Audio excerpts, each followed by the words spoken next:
오늘 선포하실 하나님의 말씀은 아모스 9장 11절에서 12절 말씀입니다. 아모스 9장 11절에서 12절 말씀입니다. 제가 봉독해 드리겠습니다. 그날에 내가 다윗의 무너진 장막을 일으키고 그것들의 틈을 막으며 그 허물어진 것을 일으켜서 옛적과 같이 세우고 그들이 에돔의 남은 자와 내 이름으로 일컫는 만국을 기업으로 얻게 하리라. 이 일을 행하시는 여호와의 말씀이니라. 아멘. 아멘.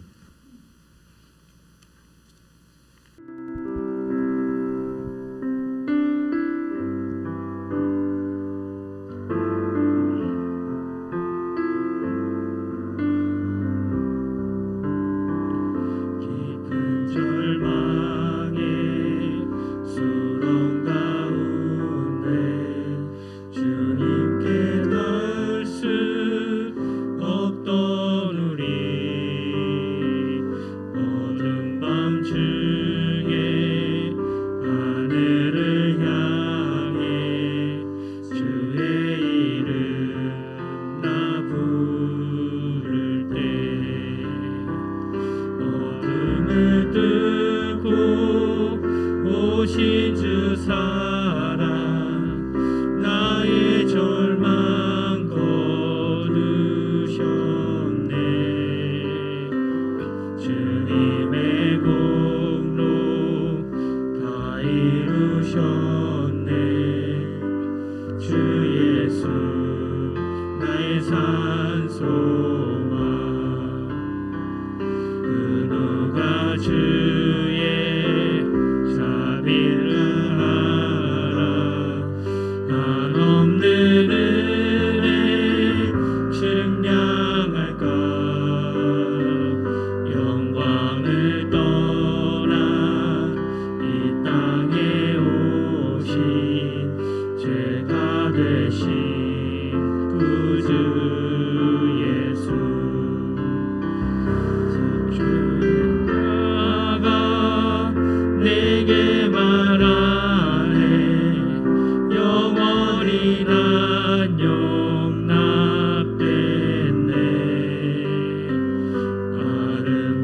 아름다우시라 나는 주의 것 그리스도 나의 산소망.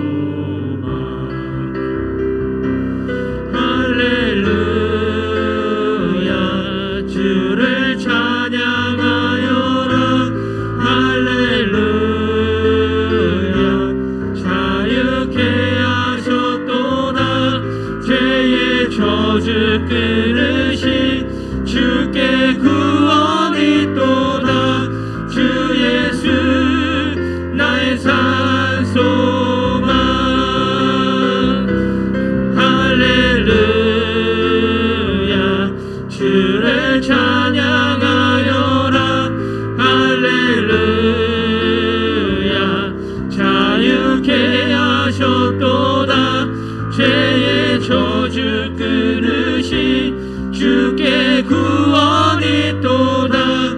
주 예수 나의 산소망.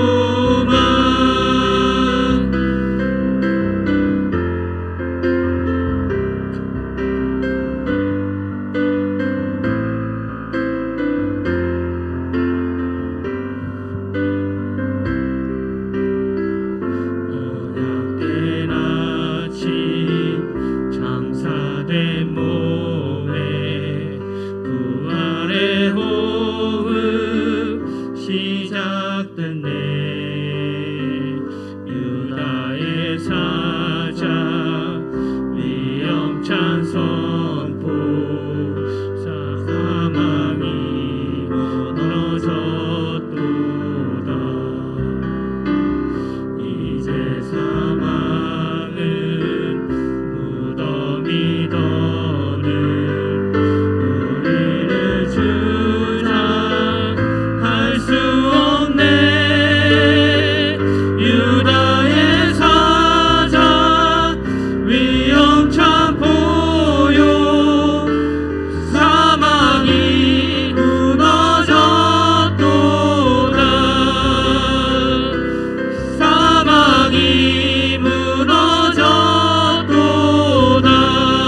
주를 찬양하여라.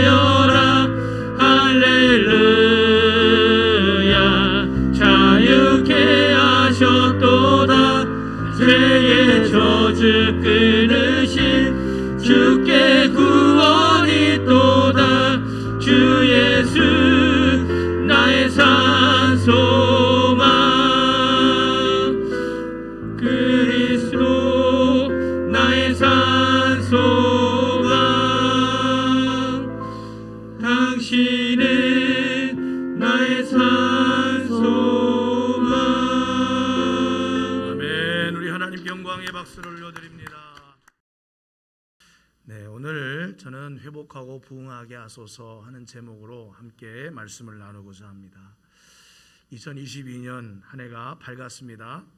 성도 여러분의 삶과 가정 그리고 일터 가운데 무엇보다도 하나님과 동행하며 사는 신앙생활에 소망이 넘치고 기쁨이 가득하시기를 주의 이름으로 간절히 축원합니다.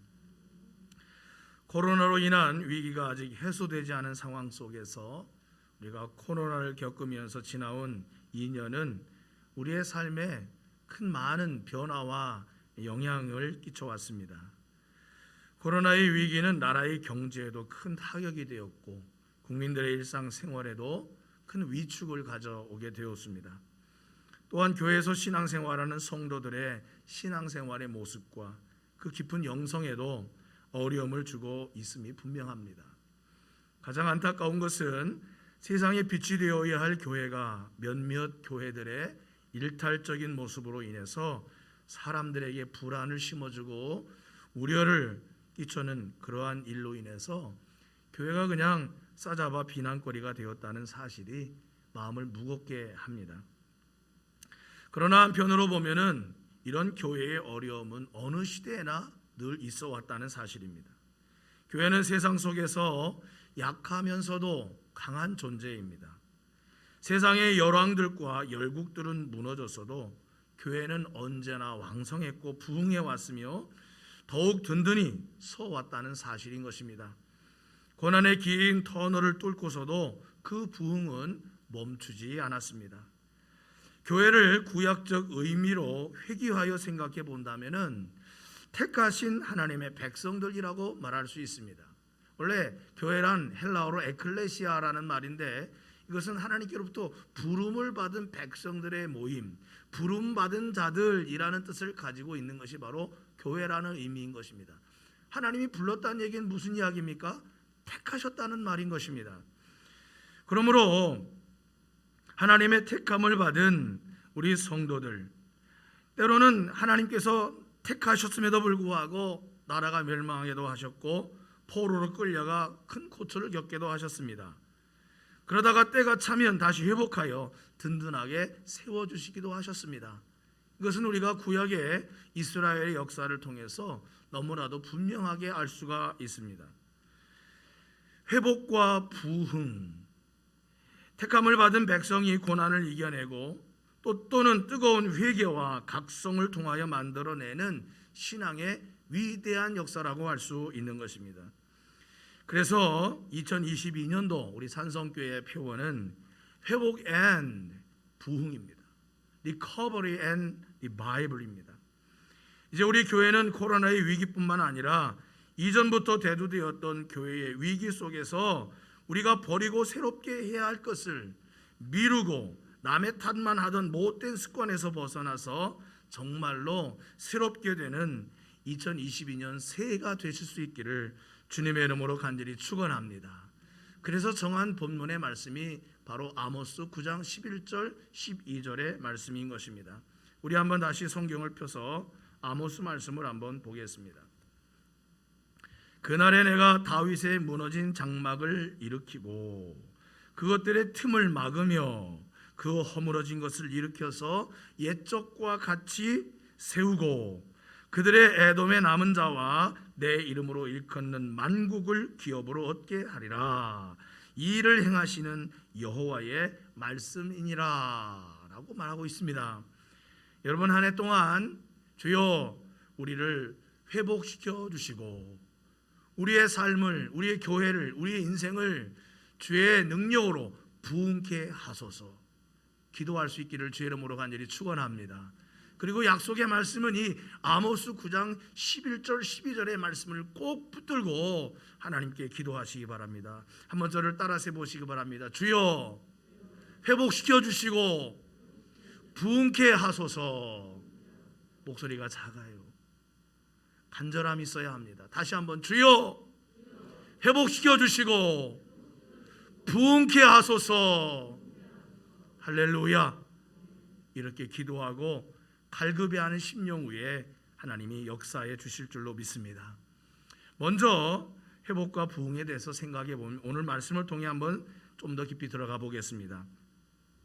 첫 번째로 무너진 장막을 일으키는 회복이 필요하다라고 주님 말씀하고 있습니다. 11절 말씀을 보면 그날에 내가 다윗의 무너진 장막을 일으키고라고 말씀했습니다.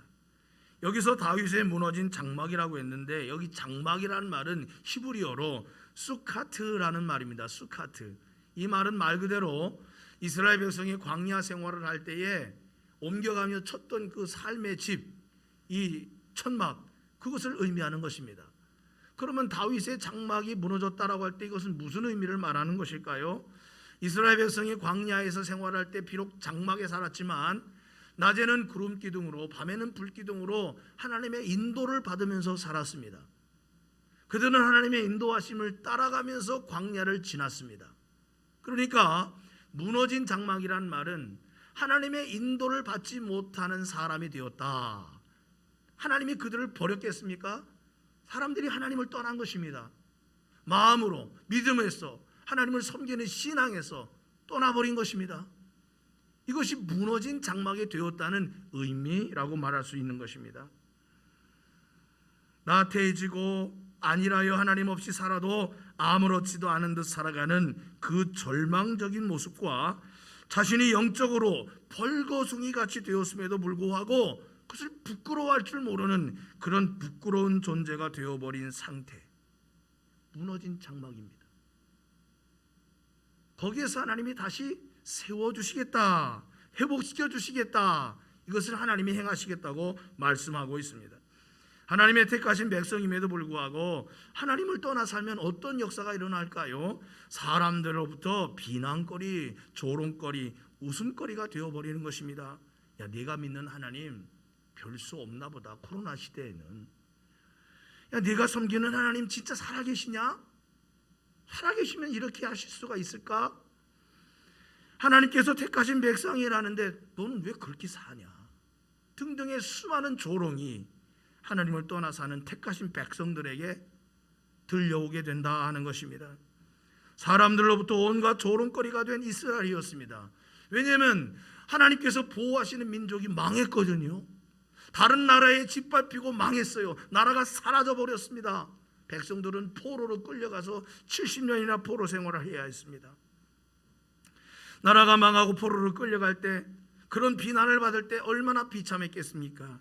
벌거벗은 것처럼 부끄러운 일인 것입니다.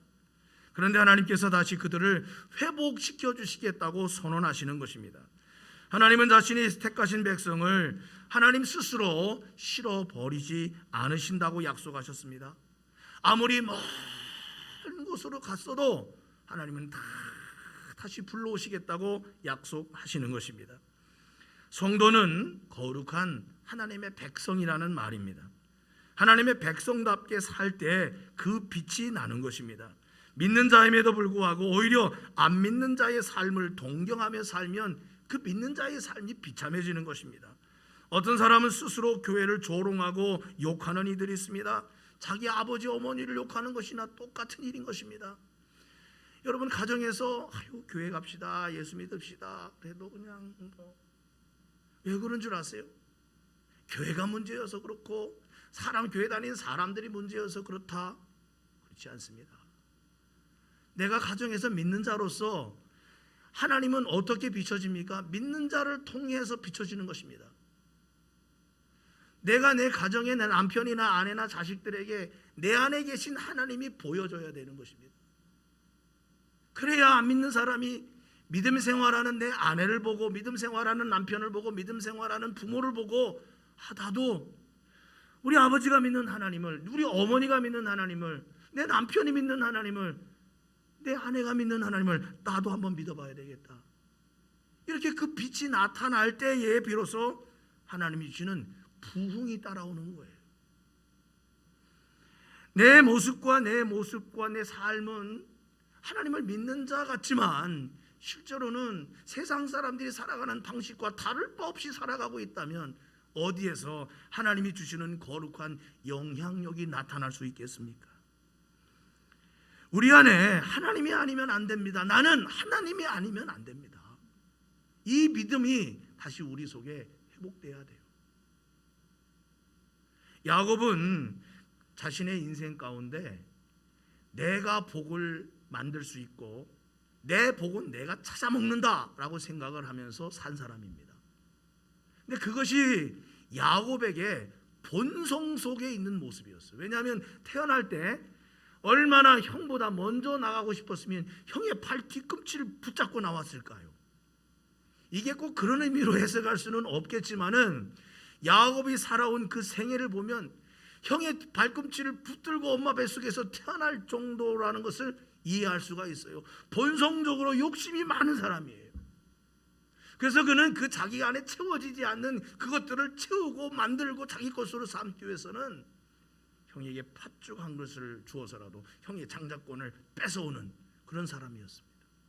말도 안 되는 방법으로라도 자기의 것으로 삼으려고 삼촌 라반의 집에서 얼룩덜룩한 막대기를 꼽아놓고서는 양들이 그걸 보면 내 양이 될 거라고 생각했던, 그래도 하나님이 그를 축복해 주시니까 부유한 자가 되었지만은 사실 말도 안 되는 방법으로 그렇게 삼촌의 양을 뺏으려고 했던 사람이 바로 이 야곱이었습니다. 그런데 그렇게 살아오던 야곱이 결정적인 순간에 비로소 무너졌어요. 그게 어디입니까? 야복강가에서입니다. 형 에서 과거에 자기가 팥죽 한 그릇을 가지고 장자권을 빼앗았을 때 원한을 샀고 복수심에 불타 야곱이 도망가야만 했던 그 형 에서 400명을 데리고 나를 죽이려고 쫓아온다는 소식에 야곱은 일단 자기가 할 수 있는 방법을 다 동원해서 선물을 보내고 했지만 형의 마음을 돌이킬 수가 없었어요. 그때 야곱이 무너졌어요. 내가 살아가는 삶의 복은 내가 취하고 얻고 만들어서 채워지는 것이 아니로구나. 하나님이 나를 복 주셔야 되는 것이로구나. 그래서 야복강가에서 하나님 앞에 천사와 씨름하는 간절한 기도를 드렸습니다. 창세기 32장 26절 야곱이 이르되 당신이 내게 축복하지 아니하면 가게 하지 아니하겠나이다. 어찌 보면 참 버릇없는 사람 같아요. 누구 하나님을 천사를 가고 말게 자기가 한다는 것입니까? 이것은 무엇을 말합니까? 나를 좀 제발 하나님 축복해 주세요. 인생의 위기 속에서 나를 좀 제발 살려주세요. 그 얘기입니다. 하나님이 나를 살려주지 않으면 난 죽습니다. 하나님이 나를 축복하지 않으시면 나는 저주받아 죽습니다. 이 마음으로 야복강가에서 하나님을 찾았어요. 하나님은 그 간절한 자신의 모든 것이 무너지고 하나님을 바라보려는 이 야곱의 기도를 들어 응답하셨고 형 에서와의 극적인 화해를 만들어 주셨고 가나안으로 돌아갈 수 있는 길을 활짝 열어 주신 줄로 믿습니다. 하나님이 살아계시다는 거예요. 어떤 사람은 내가 많은 것을 얻었을 때 내가 열심히 해서 갖게 되었어. 내가 이렇게 노력했더니 드디어 됐어. 이렇게 말하는 사람이 있고 어떤 사람은 하나님이 주셨습니다. 하나님이 내 삶에 허락해 주셨습니다 라고 말하는 사람이 있어요. 그렇다고 해서 그 사람이 최선을 다해 살지 않은 것은 아니에요. 자기도 땀을 흘리고 열심히 살았지만 삶에 얻어진 많은 것을 자신의 노력으로 만들어진 것이라고 생각하기 전에 하나님이 허락해 주셨다라고 생각한다는 거예요. 아무것도 아닌 것지만 이것은 하늘과 땅 차이인 것입니다. 하나님이 인정하시고 하나님이 계시다는 것을 인정하는 사람과 그렇지 않고 살아가는 사람과의 삶의 차이는 엄청난 것입니다. 우리는 하나님이 살아계시고 우리의 위기와 어려움 속에서 우리를 아시고 붙드시고 능히 도와줄 수 있는 살아계신 하나님이라는 사실을 인정해야 해요. 매 순간 고백하고 그렇게 하나님을 바라볼 수 있는 그 믿음의 단계로 무너진 다윗의 장막이 회복되듯 주님과 동행하는 삶의 그 모습을 회복하는 역사가 저와 여러분 모두에게 있어지기를 주의 이름으로 간절히 축원합니다. 두 번째로는 그것들의 틈을 막으며라고 말하고 있습니다. 아모스 9장 11절 중반부에 보면 그것들의 틈을 막으며라고 말씀하고 있어요. 그러면 여기서 그것들이란 무엇을 지칭하는 것일까? 이것은 여성 3인칭 복수형으로 쓰였습니다. 문법적으로 보면 여기서 의미하는 그것들이란 남유다와 북이스라엘을 말하는 것입니다. 그런데 남유다와 북이스라엘은 모두가 다 하나님이 택하신 12지파예요. 그런데 이 나라가 반으로 두동강이 났습니다. 지역으로 그 위치적으로는 둘로 나뉘었을지 모르지만 아직까지 신앙으로는 하나인 것입니다. 왜냐하면 북이스라엘 백성들이 남유다에 있는 예루살렘에 가서 하나님께 예배를 드렸기 때문입니다. 그러니까 지역은 나뉘었어도 신앙은 하나였으니 틈이 없었어요. 그런데 어느 순간 북이스라엘의 왕인 여로보암이 이거 안 되겠다. 아니 우리 북이스라엘 백성들이 저 남쪽에 있는 예루살렘에 가서 제사를 드리고 하나님을 경배한다. 아니 신앙적으로 그렇지만은 이러면 내가 정치적으로 남유다 왕한테 밀리니까 안 되겠다 싶어서 경계를 딱 거놓고 군사들로 지키게 해서 남으로 못 내려가게 했습니다. 마치 우리나라 남북 휴전선처럼 마음대로 왕래하지 못하게 만들었습니다. 그러면 저 남유다 예루살렘으로 가서 하나님께 성전에서 제사를 드려야 되는 이스라엘 백성들은 어떡하란 말입니까? 그래서 방법으로 여로보암이 베델과 북쪽에 있는 단에다가 금송아지라고 하는 이상하게 생긴 형상으로 우상을 만들어 놓고 너희는 여기서 와서 여기서 여호와를 섬기라 그랬어요. 근데 그게 말이 됩니까? 하나님의 성전은 예루살렘 한 군데밖에 없는 것입니다. 이스라엘 백성들의 마음의 성전은 예루살렘 하나밖에 없는 것입니다. 그런데 북이스라엘에다 세워놓고 거기 가서 대신 하나님을 섬기라? 말도 안 되는 것이며 하나님도 그것을 인정하지 않으셨습니다. 처음에는 이스라엘 백성들이 북이스라엘 백성들이 이건 아닌데 이렇게 하면 안 되는데 남쪽으로 가서 예루살렘에 가야 되는데 생각하겠죠. 그런데 군사가 막고 왕이 못 가게 만들고 가면은 감옥에 넣는다고 그러고 그럼 어떡합니까? 그래서 할 수 없이 베델로 가고 단이 가까운 사람은 단으로 가고 틈이 벌어지기 시작한 것입니다. 이게 무슨 틈입니까? 하나님을 섬겨야 되는 신앙의 틈이 남유다와 다르게 된 것입니다. 처음에는 이상했고 처음에는 안 될 것 같고 그러면 안 될 것 같았는데 하다 보니까 아무런 문제가 없는 거예요. 하다 보니까 뭐 그럴 수도 있겠구나라고 생각을 하는 것입니다. 우리도 코로나로 인해 정부는 감염 예방 차원에서 교회의 참석 인원을 자기들 멋대로 쥐어놓았습니다. 10%, 30% 물론 일정한 간격과 거리를 두면서 우리가 안전을 추구해야 되는 것은 맞아요. 그런데 10%만 참석해라 30%만 참석하라는 그것은 도대체 어디서 가지고 온 통계이며 어떤 과학적 증거를 가지고 온 통계란 말입니까? 결국 우리 성도들은 정부에도 협조를 해야 되고 교회도 안전을 지켜야 되는 순수한 마음으로 그동안 10%만 참석하고 30%만 참석하고 최선을 다해 협조해 왔어요. 우리는 시골에 있다 보니까 그래도 좀 이런 부분에 있어서는 너무 규제가 심하지 않으니 이렇게 예배할 수 있지만 도시권에 있는 교회들은 이걸 지키지 않으면 힘든 것입니다. 근데 문제는 뭐냐면 이런 안전을 위한 조치는 좋다 이 말이에요. 그런데 문제가 뭐예요? 틈이 벌어지기 시작하는 것입니다. 처음에는 이 교회 가면 안 된다니까 오지 말아야지 그러고 안 나가기 시작했어요. 그러다 비대면 해야지 그래서 이제 비대면으로 영상으로 예배를 드리기 시작했습니다. 이제 그렇게 한 해가 되고 두 해가 되다 보니까 이제 그것이 자연스러운 점이 되었는데 문제는 뭐냐? 하나님 앞에 가서 예배하는 이 열정과 마음이 구약의 이 북이스라엘 백성들처럼 정치적인 이유로 말미암아 가지 못하게 됐을 때 그 신앙을 지키면서 인내하면서 우상 앞에 절하지 말고 하나님께 나아가 따로 기도처를 만들더라도 그렇게 순수하게 하나님께 나가야 됐는데 정치적인 방법에 그냥 순응하다 결국 그들의 신앙을 다 잃어버리고 말았고 우상 숭배자들이 되고 말았다는 사실인 것입니다. 북이스라엘과 남유다는 지역적으로 나뉜 나라였지만은 그들은 한 민족이었습니다. 그런데 신앙이 나뉘니까 완전히 다른 나라가 되어버렸어요. 정치적인 이유로, 지역적인 이유로 예루살렘의 성전에 와 예배하지 않던 북이스라엘 백성들은 결국 모두 하나님을 떠나고 말았고, 주전 722년에 아수르에 의해서 멸망했는데 두 번 다시 그 나라가 세워지지 않았습니다. 하나님을 떠난 결과는 비참한 것입니다. 여러분, 성도는 하나님 나라의 백성입니다. 하나님 나라의 백성으로 살려면 예배자가 되어야 돼요. 죽기 살기로 예배자가 되어야 합니다. 하나님을 예배하지 않아도 된다고 누가 그럽니까? 하나님을 예배하지 않고서도 신앙생활을 할 수 있다고 누가 그럽니까? 하나님을 섬기는 자는 다른 말로 말하면 예배자인 것입니다. 교회의 일원이 되어 공동체에 속한 자로 바로 서야 하는 것입니다. 예배생활, 교회에서의 신앙생활을 열심히 해야 하는 것입니다.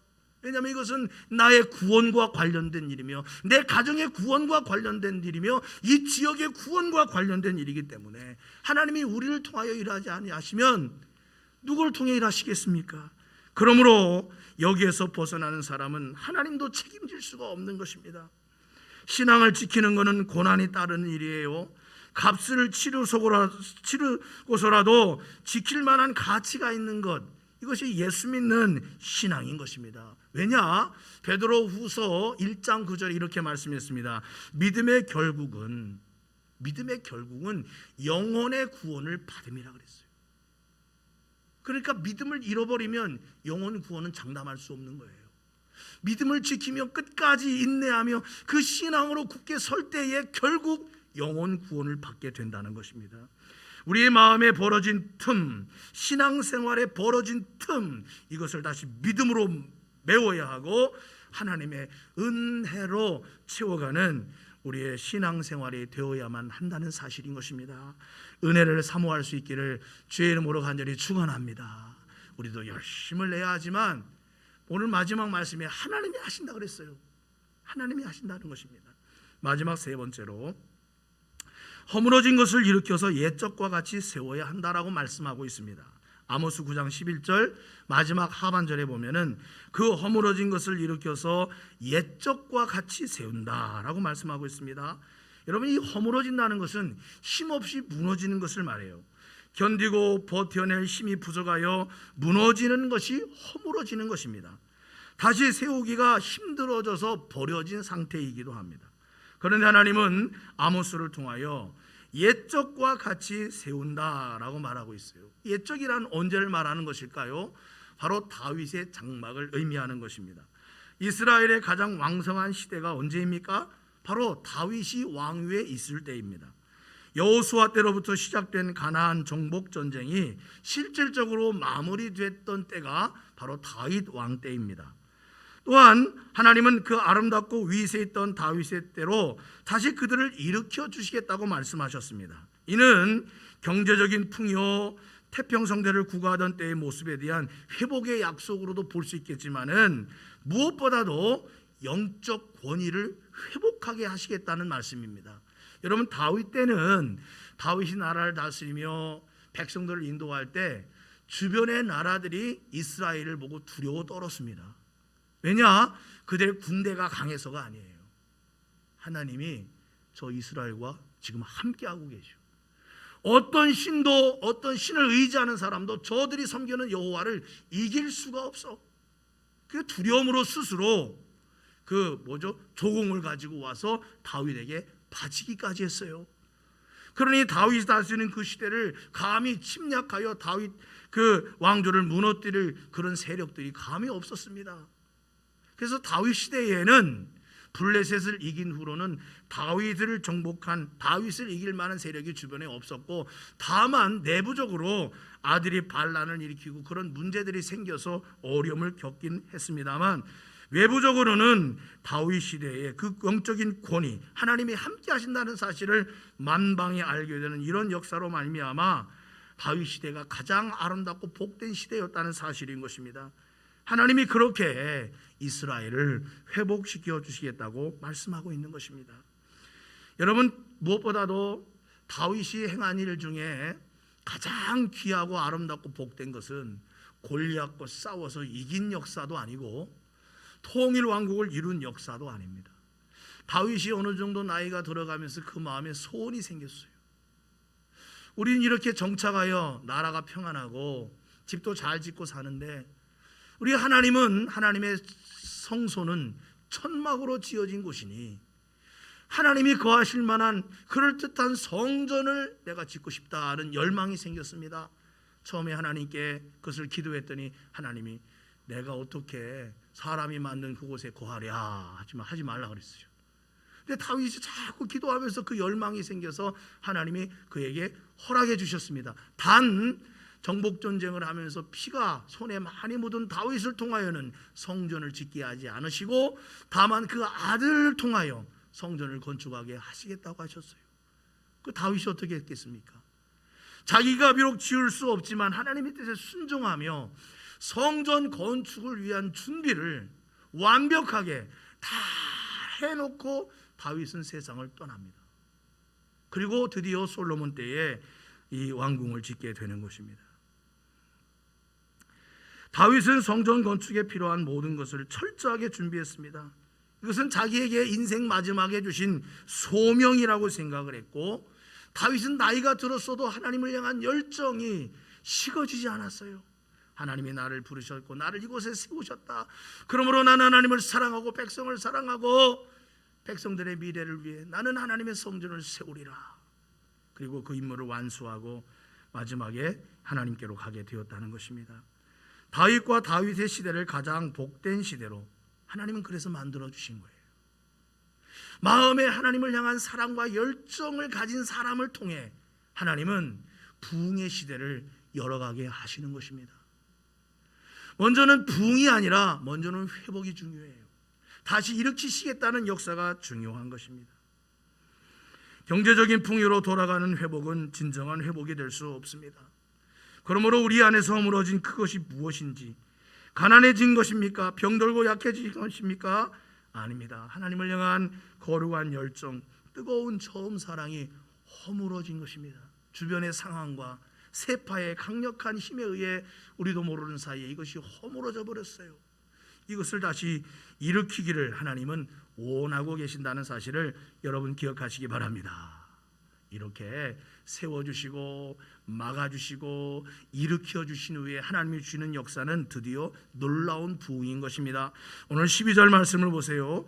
그들이 에돔의 남은 자와 내 이름으로 일컫는 만국을 기업으로 얻게 하리라 라고 말씀하고 있습니다. 이 말씀은 표면적으로 보면은 다윗 왕 시대의 통일 왕국을 이루어 이방 나라들까지 그 위세를 떨쳤던 영광을 회복하게 하시겠다라는 말처럼 보입니다만 이 말씀의 깊은 의미는 그게 아닙니다. 과거 하나님을 알지 못하던 세상 많은 사람들이 하나님의 살아계심과 그 능력을 인정하고 하나님께로 돌아갈 것이며 그로 인해 하나님의 나라가 왕성해지고 더욱 견고하게 세워지는 이 거룩한 역사, 놀라운 부흥의 역사가 일어날 것이다 라는 말씀으로 회복을 약속하시고 부흥을 약속하셨다는 사실인 것입니다. 여러분 여기서 보면 에돔의 남은 자라고 했는데 이 에돔이란 나라가 어떤 나라입니까? 에서의 후손이 에돔 족속입니다. 에서는 누구의 아들입니까? 아브라함의 아들인 이삭의 아들이에요. 에서와 야곱이 쌍둥이 아닙니까? 그런데 이 에서는 나중에 이 에돔이라는 후손들이 생기게 되는데 문제는 이 에돔이 이스라엘의 형제 나라예요. 친했을까요? 원수 같았습니다. 그런데 하나님은 형제라는 것을 인식하도록 만들어 주셨는데 출애굽한 이스라엘 백성이 가나안으로 올라가다가 에돔족 속에 있는 그 땅을 지나면 지름길로 가는 통로예요. 그런데 에돔 족속이 딱 걸어맞고 자기 형제와 같은 이스라엘에게 문을 열어주지 않습니다. 이스라엘이 화가 났어요. 어떻게 피를 나눈 형제이면서 저럴 수가 있느냐. 그래서 전쟁을 해서 무찌르고 올라가려고 했는데 하나님이 그것을 막으셨습니다. 야, 너희 돌아가라. 그래서 그 에돔 때문에 아주 먼 거리를 돌아서 모압 땅에 가서 가나안 땅을 바라보게 된 것입니다. 그런데 이 에돔이 하나님도 인정하는 형제 나라인 에돔이 이스라엘을 가장 괴롭힌 나라 중에 하나였다는 사실이에요. 원수 같은 존재인 것입니다. 그런데 오늘 성경이 뭐라고 그랬습니까? 에돔의 남은 자를 이스라엘의 기업으로 복속시키겠다는 것입니다. 우리 인생 가운데도 원수 같은, 해결되지 않는, 거리가 멀어진, 마음으로 닿지 않는 그런 사람들이 있어요. 우리가 어떻게 해야 그 원수 같은 사람들을 극복할 수가 있을까요? 내 힘이 강하여 그들을 굴복시켜야 할까요? 아닙니다. 우리가 하나님 앞에 제대로 잘 서면 하나님이 원수를 친구로 화해하게 역사해 주실 줄 믿으시기 바랍니다. 하나님이 하시는 일이에요. 우리의 삶 가운데 고난과 문제가 있다고 할 때 우리가 그것을 해결하기 위해 통분서주하며 애씁니다만, 야곱이 그랬듯 하나님 나를 축복해 주세요, 하나님 내게 문을 열어주세요, 하나님이 내 삶의 열쇠입니다 라고 하며 하나님을 찾을 때 하나님이 행하시는 역사가 나타나는데, 그것을 일컬어 부흥이라고 하는 것입니다. 부흥이라고 하는 것입니다. 내 말로도 통하지 않던 내 아내, 내 남편, 내 자식들의 구원의 문제 어떻게 알 수 있을까요? 하나님이 일하시면 되는 것입니다. 내가 하나님을 바로 믿고 바로 의지하여 살아갈 때 나를 통하여 하나님이 위대한 역사를 일어나게 하실 줄 믿으시기 바랍니다. 야곱이 형 에서와 화해하게 한 것은 야곱의 능력이었습니까? 야곱의 선물 때문이었습니까? 하나님 때문이었습니다. 이사야에 보면 하나님의 나라는 독사굴의 어린아이가 손을 넣어도 물지 않는 곳이라 그랬어요. 하나님이시는 부흥의 역사는 원수가 친구가 되고 멀었던 사람이 돌아오게 되고 하나님 없이 살던 인생이 주님께로 돌아와 하나님의 백성으로 다시 회복되는 역사가 일어나는 이런 일들인 것입니다. 우리가 회복됐기 때문에 선물로 주시는 것입니까? 우리가 잘해서 칭찬과 상으로 주시는 것이 부흥입니까? 아닙니다. 이 부흥의 역사는 하나님이 원래 계획하시고 이루어주시고자 하시는 하나님의 계획이에요. 우리가 잘해서 만들어내는 것이 아니라는 것입니다. 하나님이 원래 계획하신 거예요. 그럼 우리는 무엇입니까? 우리를 하나님이 도구로 쓰시기를 원하시는 거예요. 하나님의 부흥의 역사, 하나님이 원하시는 역사에 우리가 믿음으로 제대로 바르게 잘 써서 그 하나님의 쓰심에 합당하게 될 때 하나님이 그 부흥의 도구로 우리를 사용하신다는 것입니다. 우린 그런 삶을 사는 하나님의 백성들이 되어야 할 줄로 믿습니다. 오늘 성경 마지막 12절 마지막 부분에 뭐라고 했습니까? 이 일을 행하시는 여호와의 말씀이라. 일으켜 세워주고 막아주고 다시 든든하게 만들어주는 역사, 하나님이 하시는 일입니다. 사랑하는 성도 여러분이요, 올 한 해 저와 여러분의 마음속에 이런 회복의 역사가 일어나기를 주님의 이름으로 간절히 축원합니다. 저도 목회하면서 고군분투하느라고 하지만은 때로는 지칠 때가 있어요. 때로는 힘들 때가 있어요. 여러분도 신앙생활 하느라고 하지만 코로나 위기 속에서 극복해내느라 지치고 힘들고 피곤할 때가 있습니다. 하나님도 다 아시는 것입니다. 우리가 더 이상 물러서고 더 이상 신앙을 내려놓고 틈을 더 벌어지게 만들면 회복이 불가능해질 수도 있다는 사실을 두려운 마음으로 알고 하나님을 더욱 사모하는 저와 여러분 되시기를 주님의 이름으로 간절히 축원합니다. 축원합니다. 줄다리기 할 때 보면은요, 다 버티잖아요. 힘들어. 근데 거기서 아이고 힘들다 하고 힘을 놔버리면 지는 것입니다. 그래 네가 이기나 내가 이기나 해보자. 이게 영적인 줄다리기와 같아요. 사랑하는 성도 여러분, 우리 산성교회의 2022년 한 해에는 하나님이 우리 모든 심령마다, 우리 교회와 여러분의 가정마다 하나님이 주시는 회복과 하나님이 이루어가시는 놀라운 부흥의 역사를 경험하며 하나님께 영광을 돌리는 복된 한 해가 될 수 있기를 주님의 이름으로 간절히 축원합니다. 우리 한번 큰 소리로 저를 따라서 한번 외쳐보시기 바랍니다. 주여, 회복하고 부흥하게 하소서. 한 번 더 하겠습니다. 주여, 회복하여 부흥하게 하소서. 할렐루야. 기도하고 외치고 고백하고 믿는 대로 역사가 나타날 줄로 믿습니다. 기도하겠습니다. 살아계신 하나님, 연약한 우리를 붙들어 주셔서 새롭게 시작하는 이 한 해도 하나님의 은혜로 승리하는 한 해가 되게 하옵소서. 하나님 앞에서는 거룩한 예배자, 하나님을 닮아가는 복된 믿음의 아들, 딸들이 되어 세상에 하나님이 원하시는 아름답고 빛된 향기를 나타내는 귀한 삶이 되게 인도하옵소서. 하나님이 하셨구나, 하나님이 역사하셨구나, 이 고백이 매 순간 매 삶에 나타나는 일들을 보고 하나님께 감탄하며 감사할 수 있는 우리의 생활과 삶이 되도록 인도해 주시옵소서. 코로나의 위기를 이 민족이, 이 나라가, 열방이 잘 극복할 수 있게 은혜를 베풀어 주시옵소서. 예수님의 이름으로 간절히 기도하옵나이다. 아멘. 이제는 우리 주 예수 그리스도의 은혜와 하나님 아버지의 크고 넓으신 사랑하심과 성령님의 역사하시고 인도하시며 능력으로 승리케 하시는 귀한 종이 오늘 새 첫 주일 예배를 드리고 돌아가는 사랑하는 모든 성도들 각 심령 위에와 저들이 살아가는 인생의 발걸음 속에 사랑하는 가정 위에 일터 가운데 또 이 나라와 이 민족 가운데 이제로부터 영원토록 함께하여 주시기를 간절히 축원하옵나이다. 아멘.